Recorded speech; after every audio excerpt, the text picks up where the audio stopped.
ढंग का इंसान रहता था, बहुत भोला था। वो एक ही बात जानता था, कोई भी कार्य हो वो यही कहता था, मैं क्या जानूं रघुनाथ जी जाने। वो हर काम में यही कहता था, मैं कुछ नहीं जानता, सब रघुनाथ जी जाने। उससे कह काम हो गया, रघुनाथ जी जाने। खाना खाए, रघुनाथ जी जाने। पानी पियोगे, रघुनाथ जी जाने। हर बात में रघुनाथ जी को लाता था। एक दिन उसके रिश्तेदारों ने समझाया कि बिटिया विवाह योग्य हो गई है, बिटिया का विवाह करना है कि नहीं। उसे भी लगा कि हाँ बिटिया विवाह तो योग्य तो हो गई है, लेकिन पैसे की कुछ कमी थी। बच्चे 2 लड़के थे, जवान थे। बोले पिताजी यहाँ सेठ जी के यहाँ से आप कुछ पैसा उधार ले लीजिए, आप थोड़ी देर बाद ये टीका और सब कुछ लगा लीजिएगा। राम जी कौन है ये? इनसे बोलिए कि थोड़ी देर बाद कोई कार्य करेंगे, जब हम कथा चल रही हो तो बीच में डिस्टर्ब ना करें।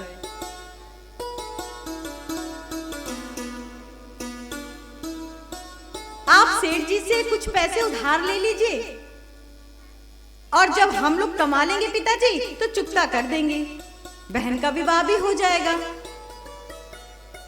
वो भोला, बहुत भोला था। सेठ जी के पास गया, सेठ जी से कुछ कर्ज मांगा, सेठ जी ने कर्ज दे दिया। भोला कर्ज लेकर आया, बिटिया का विवाह हो गया। भोला सोचने लगा कि बिटिया का विवाह हो गया है, बेटे घर गृहस्थी संभाल ही रहे हैं, अब मैं काम करता हूँ, मैं रघुनाथ जी के मंदिर में जाकर दिन रात कीर्तन करूंगा। अब मेरा घर पे क्या काम। भगवान से बहुत प्रेम ही करता था। रघुनाथ मंदिर में गया और दिन रात कीर्तन करता था। बच्चे पैसे कमाने लगे और जब पैसे पर्याप्त हो गए तो रघुनाथ मंदिर गए। बोले पिताजी ये कुछ पैसे हैं, आप सेठ जी को दे दीजिएगा। पिताजी पैसे पाके बड़े प्रसन्न हुए कि चलो कर्जा भर जाएगा। सेठ जी के पास गए, सेठ जी को दिया। सेठ जी ने जैसे ही पैसे प्राप्त किए तो एक पर्ची लिख के दी और पर्ची पे पूछने लगे बताओ क्या लिखा है। भोला तो एक ही बात कहा, हम क्या जाने रघुनाथ जी जाने। अब सेठ जी के मन में लालच आ गया और सेठ जी ने कहा 1 गिलास पानी अंदर से ले आओ। तो भोला गया अंदर से 1 गिलास पानी लेने के लिए और इधर सेठ जी ने पर्ची बदल दी और ऐसे ही कागज थमा दिया कुछ लिख के और कहा लो ये पर्ची तुम्हारा सबूत है कि तुमने हमें जो धन वापस किए हैं उसका सबूत है, प्रमाण है, लेते जाओ, यही दिखाओगे तभी हम मानेंगे। भोला था, सरल हृदय का था। वो मंदिर में आया, वो पर्ची ठाकुर जी के चरणों में रख दी। पुजारी पूछने लगे भोले से क्या हुआ, कर्ज वापस कराए? भोला बोलने लगा हाँ हाँ हमने पूरा कर्जा वापस कर दिया, बच्चों ने जो पैसा दिया था कमा के हमने पूरा 1-1 पाई दे दिया, कुछ भी अपने पास नहीं रखा। कोई प्रमाण दिया है क्या? हाँ दिया है ना, रघुनाथ जी के चरणों में रखा है। पंडित जी गए और रघुनाथ जी के चरणों से जब वो कागज उठाए तो उसमें ऐसा कुछ भी नहीं लिखा था जिससे ये साबित हो कि भोले ने पैसा चुकता कर दिया है। पंडित जी बोले भोला इसमें तो ऐसा कुछ भी नहीं लिखा है जिससे ये साबित हो कि तुमने कर्जा चुकता कर दिया है। भोला उस समय भी यही जवाब दिया, हम क्या जाने रघुनाथ जी जाने। कुछ दिन बाद सेठ ने भोले के ऊपर केस कर दिया। अब इधर जब केस किया तो भोले को अदालत में बुलाया गया। भोला रोता हुआ जब अदालत आया, जज साहब के सामने खड़ा हुआ तो जज साहब ने कहा तुमने इनके धन को वापस किया था? भोला बोला हाँ हमने किया था। जज साहब ने कहा इसका कोई प्रमाण तो तुम्हारे पास होगा ना कि तुमने इनका धन वापस कर दिया। भोला कहने लगा हाँ प्रमाण है मेरे पास, इन्होंने पर्ची दी थी। जज साहब ने पर्ची देखी, कहा पर्ची में तो ऐसा कुछ नहीं लिखा है जिससे यह साबित हो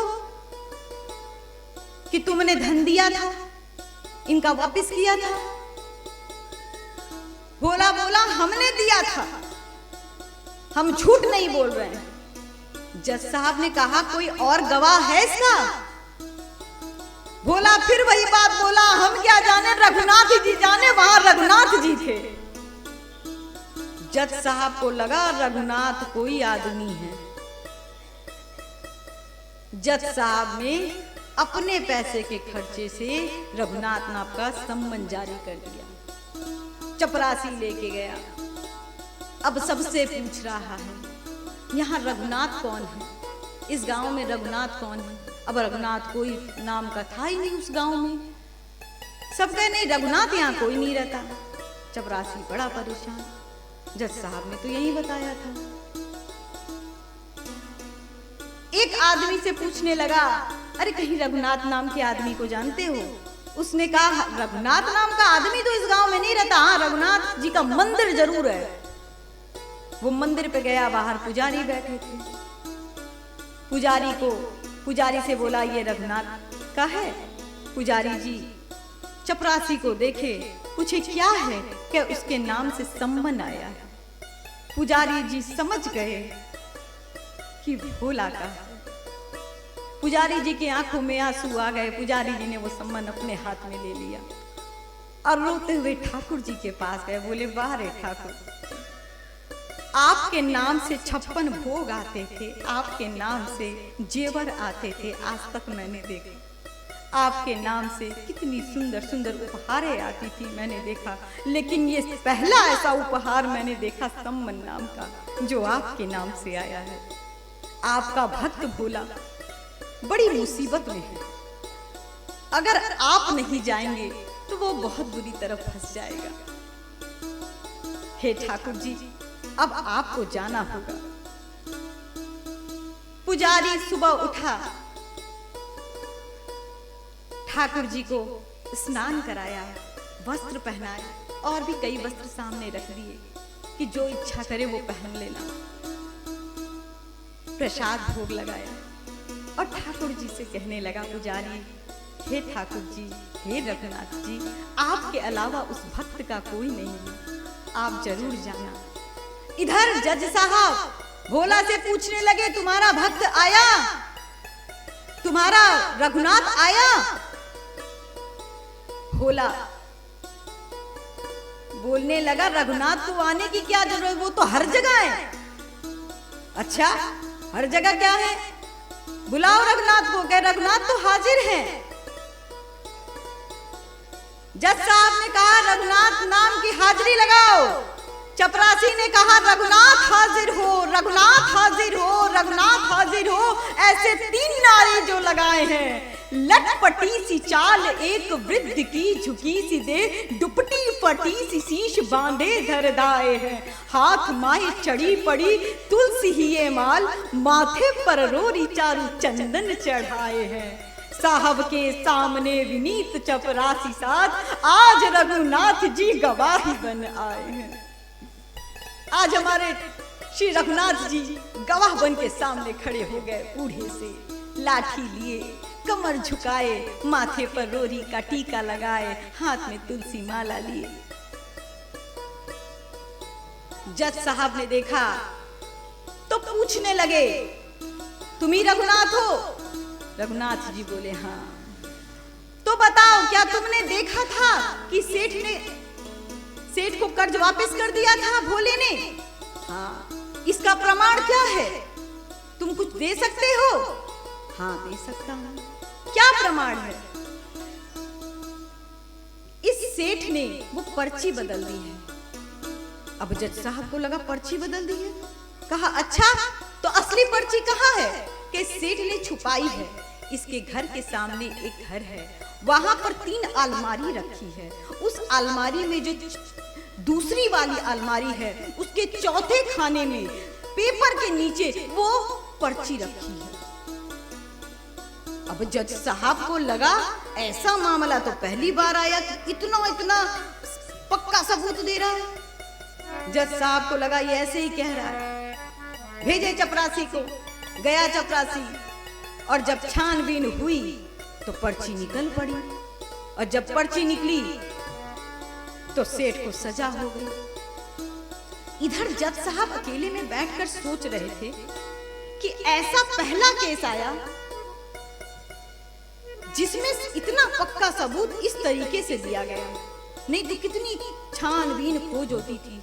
वो भोला एक रघुनाथ नाम का गवाह क्या लाया, वो गवाह ने सब सच सच ऐसे बता दिया जैसे लग रहा था कि वो देख ही रहा है अदालत से खड़ा हुआ। जज साहब ने अकेले में भोले को बुलाया, पूछा, भोला ये बताओ वो रघुनाथ कौन है तुम्हारे, कहाँ रहते हैं? कहा जहां हम रहते हैं। कह तुम कहाँ रहते हो? कहे जहां रघुनाथ जी रहते हैं। जज साहब सोचने लगे कह क्या रहा है, कि ये कहाँ रहते हैं? कह रहे उसी मंदिर में रहते हैं। तो कहे, जज साहब ने कहा ये क्या मंदिर के पुजारी तो लग नहीं रहे थे, और ऐसा भी नहीं लग रहा था कि इन्होंने मंदिर बनवाया है, ऐसा भी इनकी वेशभूषा से नहीं लग रहा था। तो ये कौन है? भोला मुस्कुराने लगा, जज साहब से बोला, आप बहुत पढ़े लिखे हैं, आप नहीं समझ पाएंगे। अरे ये वो मंदिर में बैठे जिनकी सब पूजा करते हैं, ये वही रघुनाथ है। जज साहब को ऐसा लगा मानो उनके पैर के नीचे से धरती निकल जाएगी। जज साहब ने चपरासी को बुलाया, बोला यहाँ आओ। चपरासी आया, पूछा क्या? कह तुमने जिसको संबंध दिया था वो आदमी यही था जो आज अदालत में आया था? कह नहीं, मैंने जिसको दिया था वो कोई और था, आज जो आया था वो कोई और था। जज साहब की आंखों में आंसू आ गए। जज साहब अपना कुर्सी छोड़े और घर पे आके दरवाजा बंद कर रोने लगे।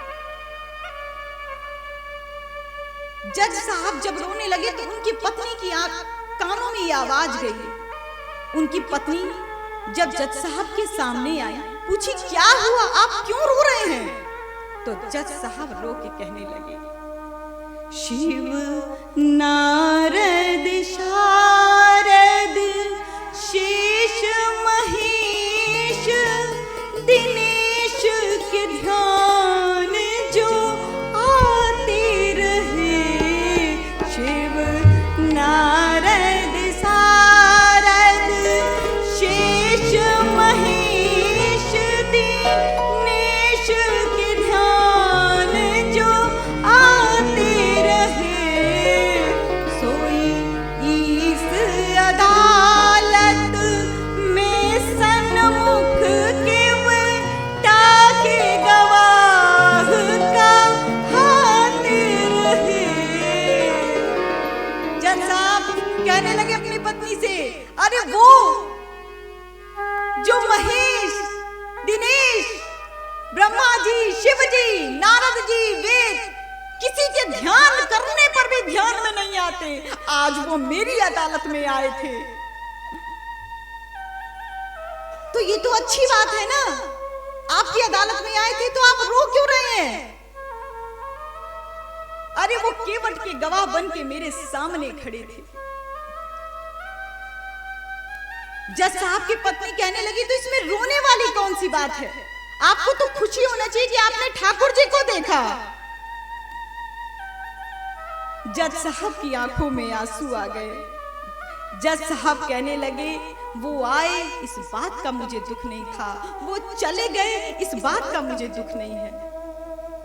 दुख धोखे हूं दर्श दियो जो दियो, दुख धोखे हूं दर्श दियो जो दियो, सुख ने कबू नाही जो जाते रहे। मुझे इस बात का दुख नहीं है कि वो आए वो चले गए, तो आप रो क्यों रहे हैं? जज साहब कहने लगे, अरे जब वो आए थे, मेरे सम्मुख खड़े थे, तो दुख मुझे इस बात का नहीं था कि मैं उन्हें देख रहा हूं और वो चले गए। तो क्यों रो रही है? आपके दिल में इतना किस बात का दुख है? जज साहब कहने लगे, कुर्सी पे बना जज बैठा रहा, जगदीश खड़े समझाते रहे। अरे दुख तो इस बात का है कि जब वो आए तो मैं कुर्सी पर बैठा था और वो सामने खड़े थे। जिसकी अदालत में एक दिन हर एक व्यक्ति को खड़ा होना है, आज जब वो मेरी अदालत में आया तो मैं बैठा था और वो खड़े थे। जज साहब की आंखों में आंसू आ गए और उसी दिन उन्होंने अपनी पद से इस्तीफा दे दिया और वृंदावन चले गए।